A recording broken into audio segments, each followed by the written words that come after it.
Dans ce nouveau cours de philosophie, nous allons voir la notion afférente à celle de matière et de quantité que nous avions étudiée la fois dernière. Pour ceux qui n'auraient pas révisé ou qui ne se souviendraient plus de ce concept de matière et de celui de quantité, je vous propose une petite révision. Nous avons parlé, au moment du cours sur la notion de nature, de la notion d'illémorphisme. L'illémorphisme est ce concept aristotélicien qui permet de comprendre la nature en tant qu'elle est constituée de deux concepts essentiels, la matière et la forme. Prenons un exemple. Cette pyramide de bois est constituée d'un élément matériel, qui est le bois, et d'un élément formel, immatériel, la forme pyramidale. Jusqu'ici, rien d'exceptionnel. Le mot lui-même, l'illémorphisme, est un mot constitué du grec illé, la matière, et morphé, la forme. Tous les êtres sont doués de matière et de forme, ce qui constitue leur essence, comme nous l'avions vu lors du cours sur la nature. Définissons encore rapidement cette notion de matière. La matière est une indétermination et une potentialité, et c'était l'objet de notre cours précédent. On distingue la matière seconde, qui est déjà douée de forme, comme l'or, comme le granit, de la matière prime, ou de la matière pure, qui en soi est une pure potentialité. En effet, l'or et le granit dont nous venons de parler sont deux matériaux qui ont également un élément matériel et un élément formel. L'élément matériel est ce qui fait que c'est de la matière, et l'élément formel est ce qui fait que cette matière-ci est de l'or et que cette matière-là est du granit. Passons à la définition de la forme. La forme est au contraire la détermination de la matière. La forme est, en termes de capacité, La forme est la détermination en termes de capacité au mouvement dans l'être. La forme ronde d'une boule de papier lui permet de rouler, tandis qu'une forme en avion lui permettra de planer. Nous voyons que c'est bien la forme qui vient déterminer la matière papier. Dans ce cours, nous allons aller au-delà de cette notion d'illémorphisme, et comme nous l'avions fait pour la matière dans la notion de quantité, nous le ferons pour la forme, mais dans la notion de qualité. Quand on parle de qualité, à quoi cela correspond ? Il faut rappeler que la méthode d'Aristote demande tout simplement la philosophie bio, la philosophie naturelle, c'est-à-dire contempler la réalité et essayer de la comprendre. Que voyons-nous devant nous ? Que voyons-nous lorsque nous sortons dans notre jardin, lorsque nous sortons dans la rue ?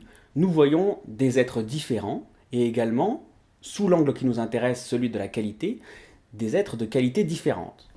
Avec l'exemple de l'automobile, nous pouvons voir qu'il y a une différence de qualité entre une vieille auto, en l'occurrence la première automobile qui fut inventée, et une automobile high-tech. Apportons un élément de définition de la notion de qualité.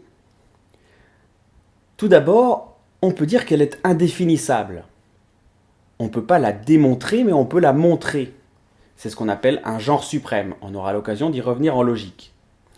Elle est indéfinissable par elle-même, mais on peut la comparer, et ainsi on peut la montrer. On peut comparer la qualité avec la quantité. La qualité, en fait, c'est un pas au-delà de ce que l'on perçoit directement dans les êtres en tant que géométriquement mesurable. On va mesurer la quantité, mais la qualité ne sera pas toujours forcément mesurable. La qualité s'oppose foncièrement à la quantité. Et c'est une notion bien connue. On dit souvent, oui, c'est la qualité qui prime et c'est pas la quantité. Ce genre d'expression montre que ce sont deux choses qui sont dans le sens commun, mais qui ne correspondent pas toujours à des notions faciles à saisir lorsqu'on y réfléchit. Mais revenons à l'observation de la réalité. Si l'on observe une pyramide d'Égypte, sous l'angle de la qualité, il y a plusieurs espèces de qualités. Des qualités premières et des qualités secondes. Par exemple, la forme pyramidale, qui est vraiment la qualité brute, et d'autres qualités qui sont secondes, comme la couleur, qui sera changeante vis-à-vis de la luminosité, vis-à-vis du soleil. Donc on voit qu'il y a différentes sortes de qualités. On peut diviser, suite à l'observation de la nature, la qualité en 4 genres de qualités. Et c'est ce que je vous propose d'étudier dans ce cours. Nous aurons premièrement les qualités qui concernent les êtres en tant qu'ils ont telle ou telle disposition et habitude. Nous aurons encore des qualités qui concernent la puissance et l'impuissance des êtres, des qualités qui sont passibles et passives, et également des qualités qui concernent la figure et la forme, au point de vue géométrique.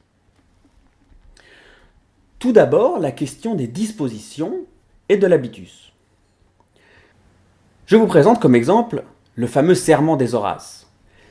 Qu'est-ce que cette peinture et cette légende a pour but de nous enseigner? Elle veut nous montrer la vertu. La vertu, c'est quelque chose qu'on ne peut pas saisir avec ses mains, c'est quelque chose qu'on ne peut pas toucher. Et pourtant, c'est une qualité, parce qu'il y a des gens vertueux, des gens charitables, par exemple, qui vont donner aux pauvres, travailler pour les Restos du Cœur, ce genre de choses, par exemple. Et il y en a d'autres qui sont profondément égoïstes. Donc il y a une différence de qualité chez les êtres humains au niveau de la vertu. Les dispositions et les habitus sont les manières d'être qui affectent la nature même de l'être. Soit elles sont spirituelles, et ce seront les vertus et les aptitudes intellectuelles, soit elles peuvent être également physiques, et par exemple, ce sera la santé. Nous pouvons avoir une santé de bonne qualité, comme une petite santé, comme on dit. L'habitus, quant à lui, c'est une qualité stable, c'est-à-dire que la vertu peut être pratiquée à des moments X ou Y. Tiens, je vois un pauvre dans la rue qui a vraiment dénué de tout, qui, allez hop, je lui donne une petite pièce en passant.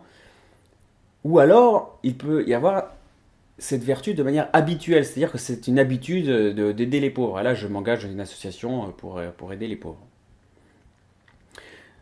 L'habitus et les dispositions sont deux éléments qui concernent la qualité au niveau des vertus autant intellectuelles que physiques, c'est-à-dire la santé physique. Deuxième type de qualité qu'on peut observer dans la nature, la puissance et l'impuissance.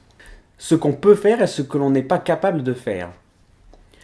Les qualités qui affectent nos possibilités. Dans notre exemple, l'homme peut courir à une certaine vitesse. Nous ne courrons jamais aussi vite qu'un guépard qui court à 70 ou 80 km/h. Il y a donc une différence de qualité en termes d'aptitude. Troisième notion de qualité, la qualité passible et les passions. Ce sont des qualités qui vont résulter d'une altération dans l'être. La couleur, le son, la saveur, la chaleur. Ce sont des qualités qui peuvent être affectées par des éléments extérieurs ou qui sont capables d'altération tout en étant la cause de ces altérations. Par exemple, des propriétés chimiques. L'acide, lorsqu'il est dans une fiole, restera de l'acide, un liquide plus ou moins verdâtre. Mais si vous le versez sur une surface de plomb ou de fer, l'acide va corroder le fer et l'abîmer. Donc elle a une qualité d'action, si on veut. Mais en tant qu'elle est simplement de l'acide et pas en tant qu'elle va entreprendre quelque chose. C'est donc une qualité passible. C'était le troisième genre de qualité. Le quatrième genre de qualité est celui qui se rapproche le plus de la notion de forme, et c'est peut-être le premier auquel on pense, et c'est pour ça que je le place en dernier. C'est la figure et la forme. Tout simplement, on peut avoir une forme, un visuel si on veut, plus ou moins harmonieux, plus ou moins entre guillemets canonique, pour rester dans les canons de la beauté. La qualité qui correspond à la figure et à la forme est ce qui détermine l'être au point de vue de la quantité. En fait, ce type de qualité est l'agencement de la quantité de l'être. Par exemple, si je fais une statue avec de l'argile, par exemple, eh bien, c'est la forme qui va mettre telle ou telle quantité d'argile à tel ou tel endroit pour faire telle ou telle figure. Vous voyez ? Et de manière à ce que ce soit plus ou moins harmonieux. Du moins si on essaye de faire de la sculpture classique. Cette notion de qualité est donc extrêmement liée à celle de quantité et à la notion d'illémorphisme. Les deux s'imbriquent l'un dans l'autre et fonctionneront ensemble. Avec ce que nous avons dit jusqu'ici, nous concevons que la qualité se rapporte à la forme, comme la quantité se rapporte à la matière. Ce sont donc deux éléments inséparables dans l'observation de la réalité, dans l'observation de la nature, et qu'il faut absolument prendre en compte avant de commencer à philosopher sur des notions au-delà du physique, puisque là nous sommes toujours en sciences physiques, en philosophie de la nature, et nous ne sommes pas allés au-delà des choses qui n'ont pas un rapport direct avec ce que l'on peut toucher, voir et sentir. Nous allons préciser un peu le propos sur comment intelliger, comment comprendre cette notion de quantité et de qualité du point de vue de l'être. Nous allons faire un premier pas en métaphysique. L'être est constitué donc d'une essence, et c'est ce que nous avions vu dans le cours sur la nature, qui est elle-même constituée de matière et de forme. Cette essence qui existe, et c'est pour ça que l'essence et l'existence sont deux éléments de la substance, et ce qui subsiste dans l'être. J'ai toujours de la matière, vous voyez. Après, je peux grossir ou maigrir. Je peux devenir intelligent, ou au contraire ne plus me cultiver et me laisser aller à passer des heures devant la télévision ou les jeux vidéo sans du tout augmenter ma capacité intellectuelle et mes vertus. Donc, je pourrais toujours garder ma matière et ma forme, mais la qualité et la quantité peuvent varier, évoluer, changer. C'est qu'il y a une différence entre ce qui subsiste de la substance et ce qui est accidentel, qui peut changer, comme les accidents que sont la quantité et la qualité. Et c'est pour ça qu'on les appelle des accidents.